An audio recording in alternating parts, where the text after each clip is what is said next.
Hi friends, complete MSO tutorials. Previous ವಿಡಿಯೋದಲ್ಲಿ table of contents ಮತ್ತೆ footnotes ಬಗ್ಗೆ discuss ಮಾಡಿದ್ವಿ. ಇವತ್ತಿನ ವಿಡಿಯೋದಲ್ಲಿ citations and bibliography and captions ಬಗ್ಗೆ ತಿಳ್ಕೊಳ್ಳೋಣ.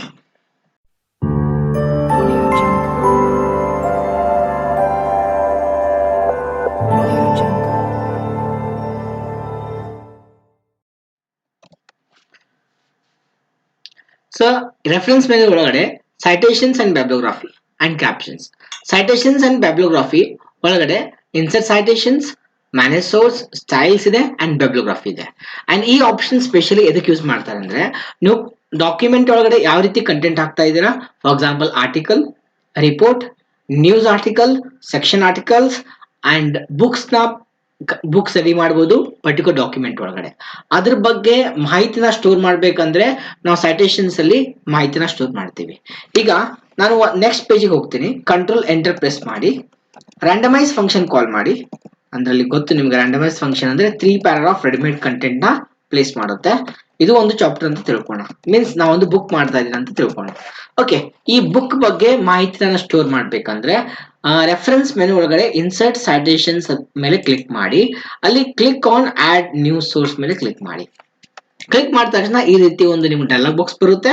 ಅಂಡ್ ಈ ಡೈಲಾಗ್ ಬಾಕ್ಸ್ ಅಲ್ಲಿ ಟೈಪ್ಸ್ ಆಫ್ ಸೋರ್ಸ್ ಅಲ್ಲಿ ನೀವು ಚೂಸ್ ಮಾಡಬಹುದು book section, journal article, article in periodical, conference proceeding. ಈ ರೀತಿ ಹಲವಾರು ಡಿಫ್ರೆಂಟ್ ಸೋರ್ಸಸ್ ಇದೆ. ನೀವು ಯಾವ ಸೋರ್ಸ್ ಬಗ್ಗೆ ಇನ್ಫಾರ್ಮೇಶನ್ ರೆಕಾರ್ಡ್ ಮಾಡಿದೀರಾ ಡಾಕ್ಯುಮೆಂಟ್ ಅಲ್ಲಿ, ಬೇಸ್ಡ್ ಆನ್ ದಟ್ ಅದ್ರ ಬಗ್ಗೆ ಮಾಹಿತಿನ ಇಲ್ಲಿ ರೆಕಾರ್ಡ್ ಮಾಡಬೇಕು. ಈಗ ನಾನು ಬುಕ್ ಮಾಡಿದೆ ಅಂತ ತಿಳ್ಕೊಳ್ತೀನಿ, ನಾನು ಬುಕ್ ಕೊಡ್ತೀನಿ. ಆಥರ್, ಈಗ ಅಟ್ ಪ್ರೆಸೆಂಟ್ ನಾ ಆಥರ್ XYZ ಅಂತ ಟೈಪ್ ಮಾಡ್ತೀನಿ. And title computer awareness subject ಮೇಲೆ ನಾನು ಬುಕ್ ಬರಿತಾ ಇದ್ದೀನಿ, ಮೀನ್ಸ್ ಬುಕ್ ಇದೆ ಅಂತ ತಿಳ್ಕೊಳ್ಳಿ. ಕಂಟೆಂಟ್ ಅದರಲ್ಲಿ ಕಂಪ್ಯೂಟರ್ ಅವೇರ್ನೆಸ್ ಮೇಲೆ ಇದೆ. ಅಂಡ್ ಇಯರ್ ಆಫ್ ಪಬ್ಲಿಕೇಶನ್ 2022 ತಿಳ್ಕೋಣ. ಅಂಡ್ ಪಬ್ಲಿಕೇಶನ್ ಪ್ಲೇಸ್ ಬಂದ್ಬಿಟ್ಟು ವಿಜಯಪುರ್. ಅಂಡ್ ಪಬ್ಲಿಷರ್ ಯಾರಪ್ಪ ಅಂದ್ರೆ my creative classes YouTube channel ಇದೆ. My creative classes is a publisher name. ಇಷ್ಟೆಲ್ಲ ಕಂಟೆಂಟ್ ಹಾಕಿದೀನಿ, ಕ್ಲಿಕ್ ಓಕೆ. ಅಲ್ಲಿ ಇನ್ಸರ್ಟ್ ಸೈಟೇಷನ್ಸ್ ಗೆ ಸಂಬಂಧಪಡುವಂತ ಕಂಟೆಂಟ್ ಪ್ಲೇಸ್ ಆಗುತ್ತೆ. ಕರ್ಸರ್ ಎಲ್ಲಿ ಇಟ್ಟಿರ್ತೀರಾ. ಈಗ ಒಂದೇ ಪೇಜ್ ಅಲ್ಲಿ ಕರ್ಸರ್ ಪ್ಲೇಸ್ ಮಾಡ್ತೀನಿ. ಇನ್ಸರ್ಟ್ ಸೈಟೇಷನ್ ಅಂದ್ರೆ ಅಲ್ಲಿ ಒಂದೇದ್ ಬಂತು ನೋಡಿ, XYZ 2022 ಅಂದ್ರೆ ಆಥರ್ ಮತ್ತೆ ಇಯರ್ ಆಫ್ ಪಬ್ಲಿಕೇಶನ್ ಅಂತ ಬಂತು. ಈಗ ನೀವು ಕಂಪ್ಲೀಟ್ ಮಾಹಿತಿ ಬೇಕಂದ್ರೆ ಬಿಬ್ಲಿಯೋಗ್ರಫಿ ಮೇಲೆ ಕ್ಲಿಕ್ ಮಾಡ್ಬಿಟ್ಟು ಅಲ್ಲಿ ಇನ್ಸರ್ಟ್ ಬಿಬ್ಲಿಯೋಗ್ರಫಿ ಮೇಲೆ ಕ್ಲಿಕ್ ಮಾಡಿ. ನಿಮ್ಗೆ ಅಲ್ಲಿ ನೋಡ್ಬೋದು XYZ ಆಥರ್ ಹೆಸರು, ಕಂಪ್ಯೂಟರ್ ಅವೇರ್ನೆಸ್ ಬುಕ್ ಹೆಸರು, Vijayapur publication place, my creative classes publisher name, 2022 year of publication. ಈಗ ಇದರಲ್ಲಿ ಏನಾದ್ರೂ ಎಡಿಟ್ ಮಾಡ್ಬೇಕಂದ್ರೆ ಕ್ಲಿಕ್ ಆನ್ ಮ್ಯಾನೇಜ್ ಸೋರ್ಸ್, ಅದ್ರಲ್ಲಿ ಹೋಗ್ಬಿಟ್ಟು ಆ ಪರ್ಟಿಕ್ಯುಲರ್ ಕಂಟೆಂಟ್ ನ ಸೆಲೆಕ್ಟ್ ಮಾಡಿ ಎಡಿಟ್ ಮಾಡಿ ನೀವು ಅಲ್ಲಿ ಏನಾದ್ರೂ ಚೇಂಜ್ ಮಾಡ್ಕೊಂಡು ಚೇಂಜ್ ಮಾಡಬಹುದು. ಈಗ ನಾನು ಆಥರ್ ಚೇಂಜ್ ಮಾಡ್ತೀನಿ, ಶರಣ್ ಅಂತ ಟೈಪ್ ಮಾಡ್ತೀನಿ, XYZ ರಿಮೂವ್ ಮಾಡ್ಬಿಟ್ಟು ಓಕೆ ಮಾಡ್ತೀನಿ. ಅದು ಎಸ್ ಮಾಡಿ ಅಂಡ್ ಕ್ಲೋಸ್ ಮಾಡಿ. ನೋಡಿ, ಆ ಸೈಟೇಷನ್ಸ್ ಅಲ್ಲಿ ಅಪ್ಡೇಟ್ ಆಗಿದೆ, ಬಟ್ ನಾನು ಬಿಬ್ಲಿಯೋಗ್ರಫಿ ಇನ್ಸರ್ಟ್ ಮಾಡಿದೆ, ಅದರಲ್ಲಿ ಹೆಸರಿನ ಅಪ್ಡೇಟ್ ಆಗಿಲ್ಲ.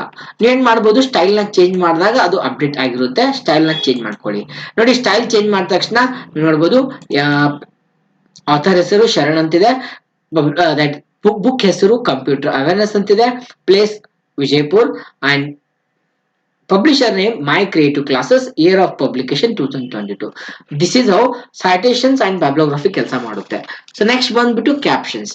ನೋಡಿ, MS Word ಅಲ್ಲಿ ಕ್ಯಾಪ್ಷನ್ಸ್ ನ ನಾವು ಲೇಬಲಿಂಗ್ ಗೋಸ್ಕರ ಬಳಕೆ ಮಾಡ್ತೀವಿ. ಡಿಫ್ರೆಂಟ್ ನೀವು ಕಂಟೆಂಟ್ ನ ಪ್ಲೇಸ್ ಮಾಡ್ತಾ ಇದೆ ಡಾಕ್ಯುಮೆಂಟ್ ಒಳಗಡೆ, ಡಿಫ್ರೆಂಟ್ ಲೇಬಲ್ಸ್ ಮುಖಾಂತರ, ನಂಬರಿಂಗ್ ಮುಖಾಂತರ ಕ್ಯಾಪ್ಷನ್ಸ್ ನ ಪ್ಲೇಸ್ ಮಾಡಬಹುದು.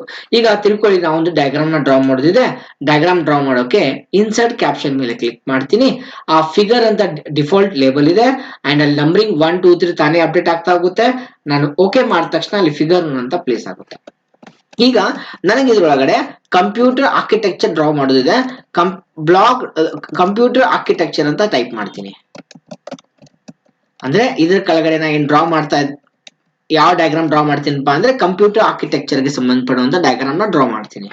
Okay, next page control enter, ಮತ್ತೊಂದು insert caption and figure automatic ನೋಡಿ ನಂಬರ್ 2 ಬರುತ್ತೆ.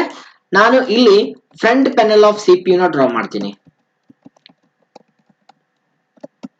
Front panel of CPU done. Enter press ಮಾಡಿದೆ ಅಂಡ್ ಇನ್ನೊಂದು ಕ್ಯಾಪ್ಷನ್ ಪ್ಲೇಸ್ ಮಾಡ್ತೀನಿ. ಫಿಗರ್ ನಂಬರಿಂಗ್ ತಾನೇ ಬಂತು 3 ಅಂತ, ಇಲ್ಲಿ ಬ್ಯಾಕ್ ಪ್ಯಾನೆಲ್ ಆಫ್ CPU ಅಂತ ಟೈಪ್ ಮಾಡ್ತೀನಿ. 10. ನೋಡಿ ಈಗ 3 ಫಿಗರ್ ನ ಡ್ರಾ ಮಾಡಿದೀನಿ. 3 ಫಿಗರ್ ನೋಡ್ಕೋಬಹುದು. ನಾ 3 ಫಿಗರ್ ನ ನಿಮ್ಗೆ ಫಸ್ಟ್ ಪೇಜ್ ಅಲ್ಲಿ ಬೇಕಂದ್ರೆ ಅಲ್ಲಿ ಇನ್ಸರ್ಟ್ ಟೇಬಲ್ ಆಫ್ ಫಿಗರ್ ಅಂತ ಇರುತ್ತೆ, ಕ್ಲಿಕ್ ಮಾಡಿ ಅಂಡ್ ಫಿಗರ್ ಅಂತ ಚೂಸ್ ಮಾಡಿ ಓಕೆ ಮಾಡಿದ ತಕ್ಷಣ ಅಲ್ಲಿ ಆಟೋಮೆಟಿಕ್ ನೀವು 3 ನೋಡಬಹುದು. ಫಿಗರ್ 1 ಕಂಪ್ಯೂಟರ್ ಆರ್ಕಿಟೆಕ್ಚರ್ 2ನೇ ಪೇಜ್ ಅಲ್ಲಿ ಇದೆ, ಫ್ರಂಟ್ ಪ್ಯಾನೆಲ್ ಆಫ್ ಸಿಪಿಯು 3ನೇ ಪೇಜ್ ಅಲ್ಲಿ ಇದೆ, ಬ್ಯಾಕ್ ಪ್ಯಾನೆಲ್ ಆಫ್ ಸಿಪಿಯು ಕೂಡ 3ನೇ ಪೇಜ್ ಅಲ್ಲಿ ಇದೆ. ಈಗ ನನಗೆ ಕಂಪ್ಯೂಟರ್ ಆರ್ಕಿಟೆಕ್ಚರ್ ಏನಿದೆಯಲ್ಲ ಅದ್ರ ಒಳಗಡೆ ಫಿಗರ್ 1 ಆದ್ಮೇಲೆ ಮೀನ್ಸ್ ಫಿಗರ್ 2 ಗಿಂತ ಮುಂಚೆ ನನಗೆ ಇನ್ನೊಂದು ಡಯಾಗ್ರಾಮ್ ನ ಡ್ರಾ ಮಾಡೋದಿದೆ. ಆ ಇನ್ನೊಂದು ಡಯಾಗ್ರಾಮ್ ಏನಪ್ಪಾ ಅಂದ್ರೆ block diagram of computer draw ಮಾಡೋದಿದೆ. ನಾನು ಮತ್ತೆ ಇನ್ಸರ್ಟ್ ಕ್ಯಾಪ್ಷನ್ ಮೇಲೆ ಕ್ಲಿಕ್ ಮಾಡ್ತೀನಿ. ಅಲ್ಲಿ ಆಟೋಮೆಟಿಕ್ ಫಿಗರ್ 2 ಅಂತ ಬಂತು ಅಂಡ್ ಫಿಗರ್ 2 ಪ್ಲೇಸ್ ಆಯ್ತು ನೋಡಿ. ಅಂಡ್ ನಾ ಇಲ್ಲಿ ಬ್ಲಾಕ್ ಡಯಾಗ್ರಾಮ್ ಆಫ್ ಕಂಪ್ಯೂಟರ್ ಅಂತ ಡ್ರಾ ಮಾಡ್ತೀನಿ. ಡಯಾಗ್ರಾಮ್ ಡ್ರಾ ಮಾಡೋದಿದೆ, ಅದಕ್ಕೆ ಲೇಬಲ್ ಕೊಡ್ತಾ ಇದ್ದೀನಿ ನಾನು, ಬ್ಲಾಕ್ ಡಯಾಗ್ರಾಮ್ ಆಫ್ ಕಂಪ್ಯೂಟರ್. ಈಗ ಆಟೋಮೆಟಿಕ್ ಫಿಗರ್ ನೋಡಿ 3 ಆಗಿದೆ, ಆಟೋಮೆಟಿಕ್ 4 ಆಗಿದೆ. ಅಂದ್ರೆ ಈಗ 4 ಫಿಗರ್ ಆಗಿದೆ, ಬಟ್ ಟೇಬಲ್ ಆಫ್ ಫಿಗರ್ ಅಲ್ಲಿ ಬಂದಿಲ್ಲ.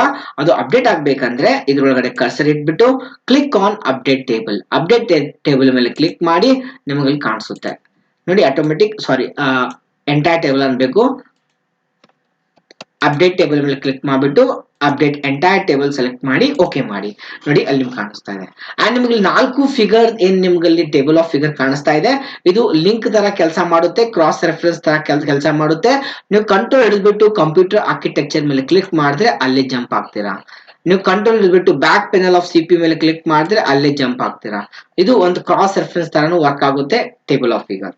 ಸೊ ಈಗ ನೀವು ಅನ್ಬೋದು ಸರ್ ಇದರಲ್ಲಿ ಯಾವ ತರ ನಾವು ಲೇಬಲ್ಸ್ ನ ಬಳಕೆ ಮಾಡಬಹುದು. ಡಿಫಾಲ್ಟ್ ಲೇಬಲ್ಸ್ ನೋಡಿ ಇಕ್ವೇಶನ್ ಅಂತ ಇರುತ್ತೆ, ಫಿಗರ್ ಅಂತ ಇರುತ್ತೆ, ಟೇಬಲ್ ಅಂತ ಇರುತ್ತೆ. ಈಗ ನಿಮ್ಮಲ್ಲಿ ಕ್ವಶನ್ ಇದೆ, ಸರ್ ಇದನ್ನ ಬಿಟ್ಟು ಬೇರೆ ಲೇಬಲ್ಸ್ ನ ಯೂಸ್ ಮಾಡಕ್ ಆಗೋಲ್ವಾ?